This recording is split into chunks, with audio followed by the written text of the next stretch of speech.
Let's go back in time and reread Kingdom with a focus on our boy Tou. Much like Blackbeard from One Piece, this guy is one of the greatest characters ever, but only when he is off screen. How much cooler does Tou become when you really take the time to recognize the feats that he has? Once upon a time, Tou for the longest time served as a mere lieutenant under a great general of the heavens, Oki. It was as though this man was simply Oki's adjutant, and story-wise here for comic relief. But in reality, Tou really may have been the strongest of the current 6 great generals of Qin all along, faru-faru-faruing his way through the battlefield. But before we continue with the video, make sure to subscribe for new Kingdom videos every week.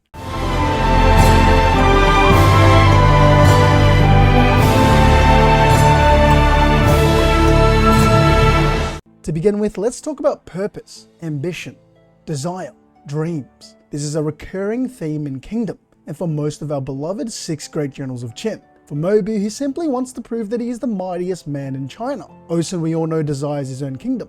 Kanki really lived seeking justice in the world. Some would say he aligned with a chaotic good mentality. Yotenwa, the same as Sei, wishes to see China and the mountains unified in peace. And now we come to Tou, the man that until recently lived for nothing else but to support his beloved Lord Oki.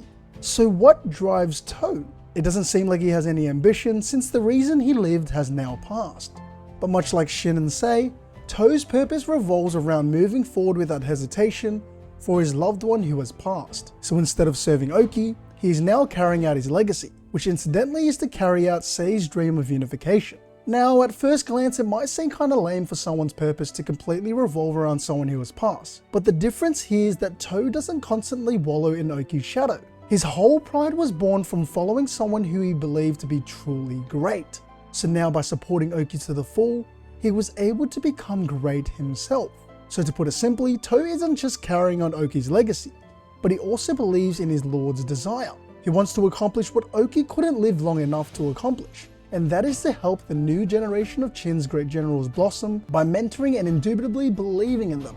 This could be seen in the Fire Dragons of Wei arc, when Tou literally put the entire Wei campaign on the line to believe in Ohon and Shin, to have them stake their claim as people that are great against Wei's great generals, and not to mention the Fire Dragons of past as well. Moving on, a lot of feats from Tou have either been off-screen or justified through the words of other strong generals in the series. Tou is often described as someone that is the most balanced and naturally the most versatile, and can adjust to the most situations. Much like the Fire Dragons of Wei arc, in the Coalition Invasion arc, Tou was able to immediately set up a defensive formation with ease, whilst also having the foresight to appoint Moten and Ohan as his commanders during that battle, 2 of which went on to serve as the lifeline of that entire formation.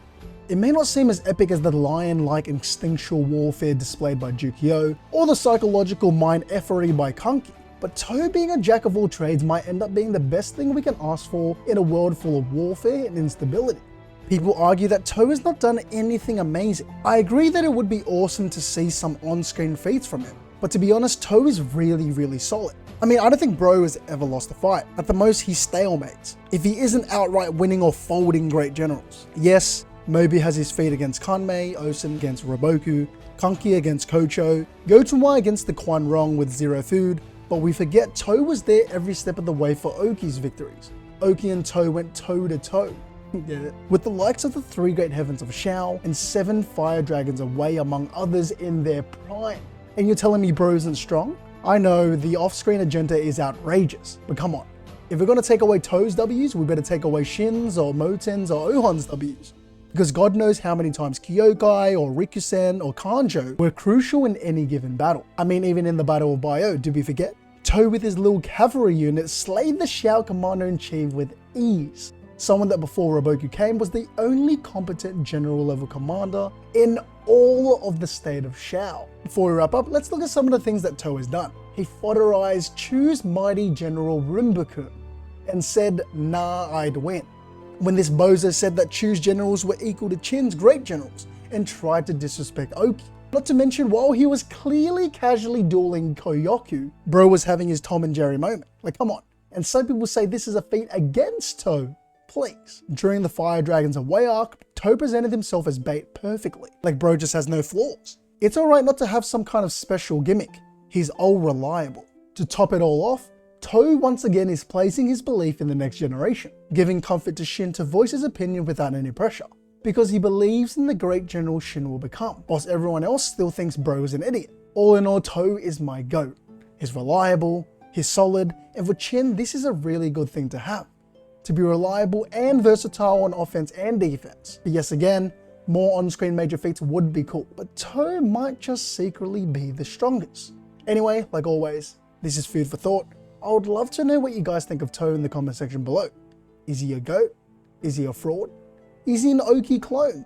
Enlighten me. Did you enjoy this video? Check out my other videos. Be sure to subscribe and ring the bell to stay updated on my latest videos. I appreciate you guys.